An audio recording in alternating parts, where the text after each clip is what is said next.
पश्चिमी भारत के एक छोटे से राज्य में धर्मराज नामक एक बुद्धिमान और न्यायप्रिय राजा रहता था। उसकी प्रजा के मन में उसके लिए बहुत श्रद्धा और आदर था। राजा धर्मराज बहुत लंबा, ऊंचा और रूपवान था। उसके सिर के बाल काले और घने थे, जिन्हें उसका खास भोलू नाई ही काटता था। भोलू यह काम कई वर्षों से कर रहा था और अपने शाही हजाम होने का उसे बहुत गर्व था। पर भोलू को एक बात का बहुत ही ध्यान रखना पड़ता था। जब भी वह राजा के बाल काटने जाता, उसे याद रखना पड़ता कि वह राजा के साथ बिल्कुल अकेला हो। उस समय किसी का भी शाही कमरे में आना सख्त मना था। बात दरअसल यह थी कि भोलू राजा के बारे में एक राज जानता था। राजा के सिर के दोनों तरफ दो छोटे छोटे सींग उग रहे हैं। यह बात सिर्फ राजा और उसका नाई जानते थे।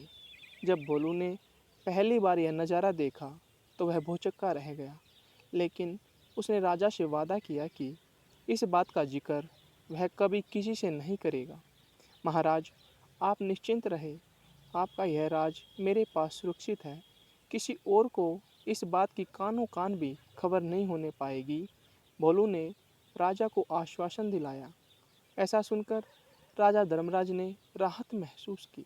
उसे डर था कि अगर लोगों को इस बात की जानकारी हो गई तो राज्य भर में उसकी खिल्ली उड़ेगी। हो सकता है लोग उसका आदर करना बंद कर दे या फिर नए राजा की मांग करने लगे। इसलिए भोलू के वादे के बावजूद राजा ने उसे सख्त हिदायत देते हुए कहा, भोलू, अगर तुमने अपना मुंह खोला तो जान लो, सजा तो मिलेगी ही, देश निकाला भी मिलेगा।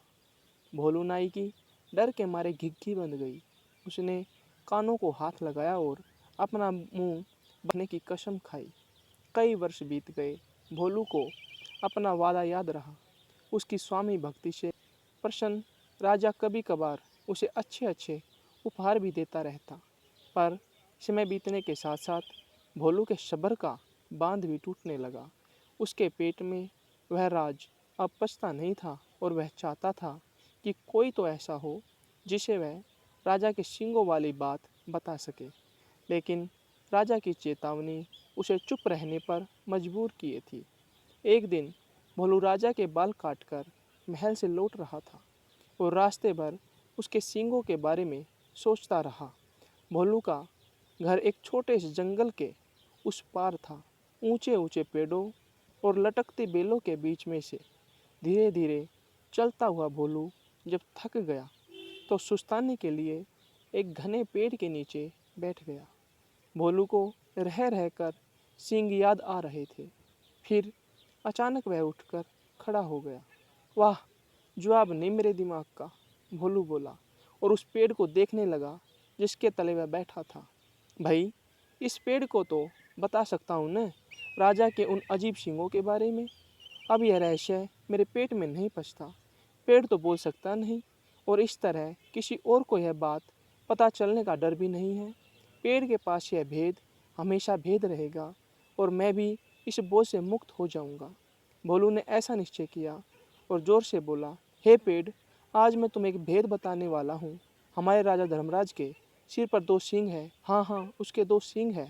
इतना कहकर नाई बेहद तहासा हंसने लगा और हंसता ही गया। हा हा हा, हो। वह भयंकर भेद आखिर खुल ही गया। भोलू खुश था। उसका भार जो हल्का हो गया था। उसके बाद वह आराम से घर पहुंच गया। अगले दिन एक लकड़हारा उसी जंगल में गया और उसी पेड़ के पास जाकर रुक गया। इस पेड़ की लकड़ी तो बहुत शानदार है, इसका ढोल बड़ा अच्छा बनेगा, वह सोचने लगा। फिर क्या था, कुल्हाड़ी के कुछ प्रहारों से ही पेड़ नीचे आ गिरा। लकड़हारे ने वह लकड़ी एक ढोल बनाने वाले के हाथों बेच दी और उसने एक बहुत सुंदर ढोल तैयार कर दिया। यह मेरे जीवन का सबसे अच्छा ढोल है, ढोल वाला खुश होकर बोला। कल बाजार जाकर इसे अच्छे दाम पर बेच दूंगा। अगले दिन ढोल वाला बाजार गया और एक कोने में खड़ा होकर ढोल बजाने लगा। ढोल से बड़ा सुरीला स्वर निकला। ढोल वाला उसकी आवाज़ सुनकर झूम उठा। वह चिल्लाकर बोला, बाबू, यह ढोल खरीदो। कोई है जो इस शानदार जानदार ढोल को खरीदे। धीरे धीरे उसके इर्द गिर्द भीड़ जमा हो गई। लोग खामोश होकर ढोल की मज़ेदार आवाज़ सुनने लगे। भाई वाह, क्या कहने इस ढोल के, एक बूढ़े आदमी ने तारीफ की। तारीफ सुनकर ढोल वाला और भी ज़ोर से ढोल पीटने लगा। तभी उस ढोल में से एक अजीब आवाज़ आई। लोगों के कान खड़े हो गए, उनका दिल धक से रह गया। डम डम डम ढोल बजा। आज मैं तुम्हें एक भेद बताने वाला हूँ। हमारे राजा धर्मराज के सिर पर 2 सींग है। हाँ हाँ, उसके 2 सींग है। हा हा हा, हो। लोग वहाँ जड़वत खड़े हो गए। उन्हें अपने कानों पर विश्वास नहीं हो रहा था। ढोल वाला फिर ढोल पीटने लगा और फिर वही आवाज़ निकली। वह बहुत हैरान और शर्मिंदा हुआ। आखिर एक ढोल यह सब कैसे बोलने लगा? देखते ही देखते लोगों का तांता लग गया। और फिर कितना मजाक और कितने ताने। उफ, हमारे राजा के 2 सींग, हमारे राजा के 2 सींग। लोग तो जैसे गाना गाने लगे। जब राजा धर्मराज ने सुना तो दुखी भी हुआ और नाराज भी। गुस्से से उसका तमतमा उठा और वह गरजते हुए बोला, उस ढोल वाले को पकड़कर यहाँ ले आओ। राजा के सैनिकों ने शीघ्र ही उसे पकड़ा और राजा के समक्ष प्रस्तुत किया। ढोल वाला डर के मारे कांप रहा था। बदमाश, तेरी इतनी हिम्मत कि तू मेरी खिल्ली उड़ाई? राजा फुंकारा। भयभीत ढोल वाले ने राजा के पैर पकड़ लिए। महाराज, मैंने तो एक लकड़हारे से कुछ लकड़ी खरीदी थी और उसी से यह ढोल बनाया है। मैं बिल्कुल नहीं जानता कि यह ढोल ऐसी बेहुदा बात कैसे बोल रहा है। मुझे क्षमा कर दीजिए महाराज, वह गिड़गिड़ाया। राजा ने लकड़हारे को बुलाया।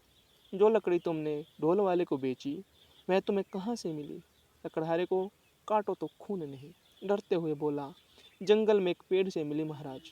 तुम्हारी लकड़ी से बना ढोल बोलता कैसे है? राजा धर्मराज ने पूछा। मैं तो खुद हैरान हूँ महाराज, दुविधा में फंसा लकड़हारा बोला। मैं कई वर्षों से लकड़ी काटता और बेचता आया हूँ, पर ऐसा अचंभा पहले न कभी देखा न सुना। अब राजा परेशान, लकड़ी कैसे बोलने लगी? राजा और उसके दरबारी निरुत्तर थे, पर राजा धर्मराज ने भी ठान लिया कि इस घर के भेदी का पता लगाकर ही छोड़ेगा। वह सोचने लगा, उसके अलावा सिर्फ एक ही व्यक्ति यह भेद जानता था और वह था भोलू नाई। पर भोलू तो इतना निष्ठावान है कि इतने सालों बाद भी उसने अपने मुंह पर ताला लगाए रखा है। नहीं नहीं, भोलू ऐसा नहीं कर सकता। फिर भी उसने एक बार भोलू को बुलावा भेजा। भोलू नाई आया, ऊपर से नीचे तक थर्राता हुआ। भोलू, एक तुम ही हो जिसे मेरा भेद पता था। तुमने और किसे बताया? सच उगल दो, वरना सजा पाओगे।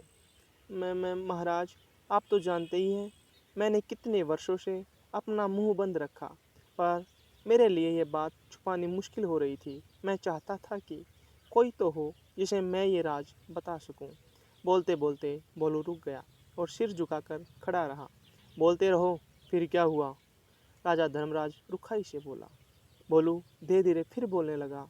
एक दिन जब मैं आपके बाल काटकर जंगल के रास्ते से घर लौट रहा था, तो आराम करने एक पेड़ के नीचे बैठ गया। तब आपके सींगों का ध्यान आ गया। काश मैं उनके बारे में किसी से बात कर पाता। आखिर मैं भी इंसान हूँ। तभी मेरे दिमाग में एक बात आई और मैं पेड़ को यह राज बताकर हल्का हो गया। सोचा कि पेड़ को बताने से क्या नुकसान। नहीं मालूम था कि इसकी लकड़ी ही बोल पड़ेगी। अब समझा, बुद्धिमान राजा ने पहेली समझ ली। वह पेड़ जादुई था, सुन बोल सकता था, इसलिए उसकी लकड़ी से बने ढोल को जैसे ही पीटा गया वह बोलने लगा। और जो कुछ तुमने मेरे सींगों के बारे में कहा, वही शब्द वह दोबारा दोहराने लगा। जादुई ढोल की उलझन सुलझाने के बाद राजा ने भोलू नाई की तरफ देखा। भोलू शर्म से सिर झुकाए खड़ा था। लकड़हारा और ढोल वाला भी अपने हाथ बांधे सजा का आदेश सुनने के लिए खड़े थे। राजा धर्मराज बुद्धिमान ही नहीं, न्यायप्रिय भी था। उसने तीनों को क्षमा कर दिया, क्योंकि वह जानता था कि ढोल के जादुई होने में उनका कोई दोष नहीं था। वह मुड़ा और उनसे बोला, मैं तुम सबको माफ़ करता हूँ। तुम तीनों लोग जा सकते हो। तीनों को अपने को क्षमादान मिलने पर विश्वास नहीं हुआ। राजा को नमन करते हुए वे बोले, राजन, आप महान हैं। आपकी इस कृपा के लिए शत शत धन्यवाद।